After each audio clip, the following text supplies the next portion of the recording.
what is electric flux? We have studied that the electric field can be expressed in the form of electric line of forces. And we know that if the density of electric flux is greater, then electric line of forces are closer to one another, and if it is smaller, then electric line of forces are farther from one another. If no electric force is there, no electric line of forces, if no electric field is there, no electric line of forces are there at the region. So if we consider electric force, if we consider an electric field, that means there must present some electric line of forces. And if we put some surface area in the electric field, then some electric line of forces passes through the surface area, and that number of electric line of forces are called electric flux. Again, I am repeating, the number of electric line of forces passing through a surface area placed in an electric field perpendicular to its plane, this is called electric flux. Because when we put a surface area in an electric field, then that means electric field contains electric line of forces. Just like that, there is an electric field, so electric line of forces are moving from this to this. And if we put a surface area just like that, my palm, then some electric line of forces must be passed through this palm, and this the number of electric line of forces is called the electric flux corresponding to this palm. So this is the electric flux. So the definition of electric flux is what? The number of electric line of forces passing through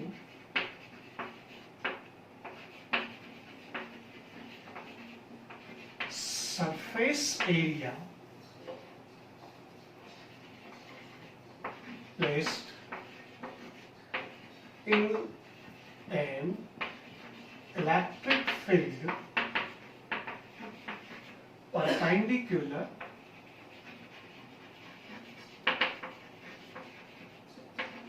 to its is called electric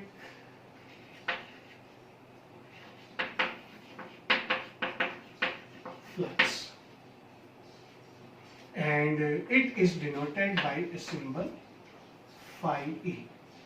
Now we shall discuss about the number of dependence of electric flux. We know that electric flux is what? Suppose this is an electric field, means electric line of forces are passing through this, and when I put my palm, then some electric line of forces passing through this palm, and this is called electric flux corresponding to this. Means if the density of, if the electric field intensity is greater, means electric line of forces will be closer to one another, and the more number of electric line of forces passing through it, so the electric flux will be greater. And if electric field intensity is less, means the electric line of forces are farther from one another, so less number of electric line of forces are passing through this point, this palm, and corresponding electric flux will be smaller. Means electric flux is directly proportional to the electric field intensity. This is the first dependence of electric flux.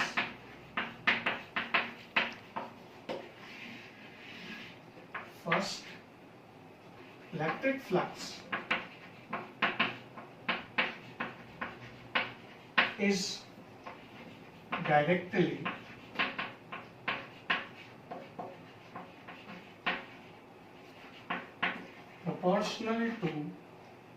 directly proportional to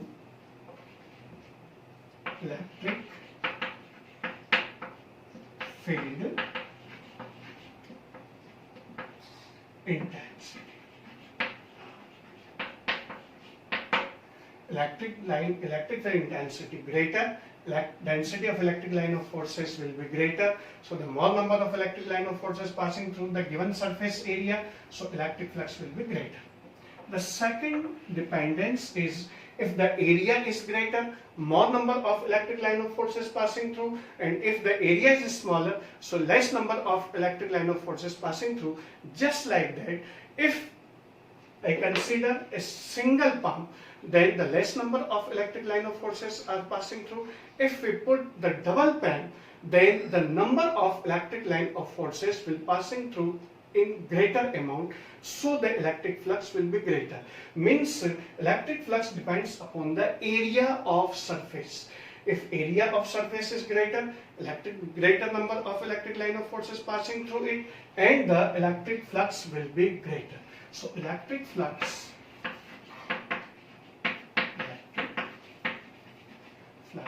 is directly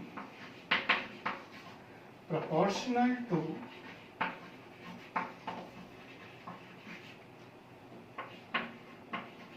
area of surface. Greater the area, greater will be electric flux. Smaller is the area, smaller will be the electric flux. So this is the two dependence. And the third dependence is what?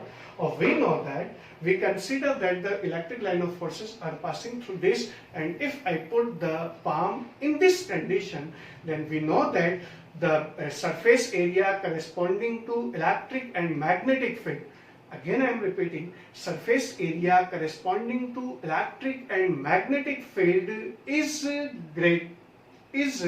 vector quantity and has direction perpendicular to its plane. If we consider this plane, then the area will be along the chalk length, and at this side the area will be this direction. So this is the electric flux, and electric flux surface area is a vector quantity, and if I put the palm in this condition, then direction of electric field intensity will be this, electric line of forces are passing through this, the area of surface is this, both are parallel to one another, means angle between the electric field intensity and surface area is equal, means 0, and so the electric field angle between electric field intensity and surface area, because direction of electric field intensity is this direction and the direction of area is this, so both are parallel, means angle between them is 0, and the maximum number of electric line of forces are passing through. But if we rotate the surface area from this, then corresponding angle starts to increase, or just like that it starts to increase, and in this case the direction of surface area is this, electric field intensity is along this direction, both are parallel to one another, so perpendicular to one another, and in this case no electric line of forces passing through the surface area perpendicular to its plane. So in this case the electric flux will be minimum.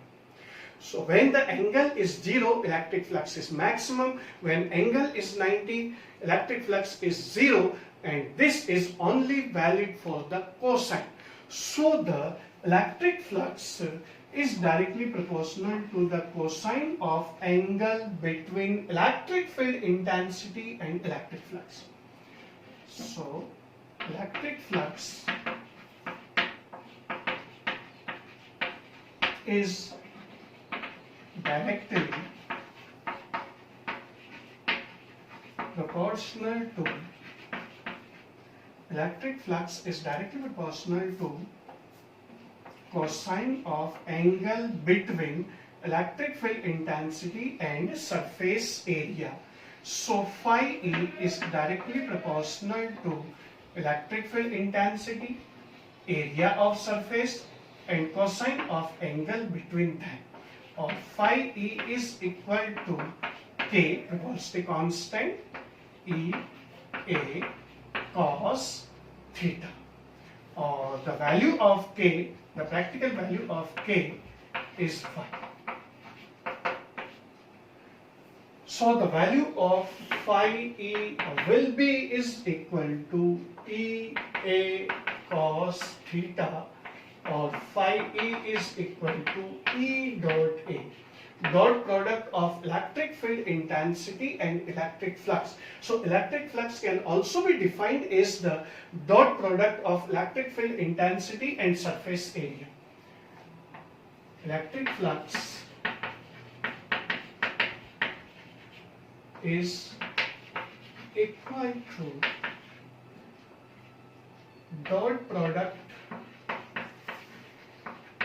or scalar product of electric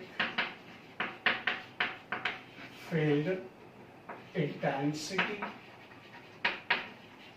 and surface area, because area corresponding to electric and magnetic field is a scalar vector quantity. So E dot A is equal to phi E. Now we shall discuss about the SI unit, and SI unit will be is equal to the unit of electric field intensity Newton per coulomb. The unit of area is meter square. So that unit is Newton into meter square upon coulomb, and dimensional equation we know that M1 L0 T minus 3 A minus 1 into L2. So dimensional equation will be M1 L2 T minus 3 A minus 1. This is the electric dimensional equation. This is the SI unit. This is the definition. This is the dependence. This is the formula. Now the last discussion remains. In this case, if the surface area is regular or in geometrical shape, we can easily calculate the electric flux. But if we have a surface area of irregular shape, then we have to go through some different method, because we can never calculate the surface area of an irregular surface body. So for the purpose of we shall discuss if the surface area is irregular. If surface area is irregular. If surface area is irregular, then in that case what will happen, that we consider an irregular surface area and we cannot calculate its area, so we divide this area into small area element, that is dA, and then electric field intensity will be along this direction. Then the electric flux corresponding to this area element can be expressed as d phi E is equal to E dot dA. This is the area, small area element considered, and for whole surface, irregular surface area, phi E is equal to integral E dot dA, dot product of electric field intensity and area element, and for closed surface area. If the surface area is in the shape of a rectangle or cube, or rectangular shape or square shape or cylindrical shape, closed loop in the form of, then we consider phi E is equal to integral, for closed loop we just put a circle, E dot dA. Phi E is equal to integral E dot dA. So this is the electric flux for irregular surface area. This is the electric flux for the whole surface area.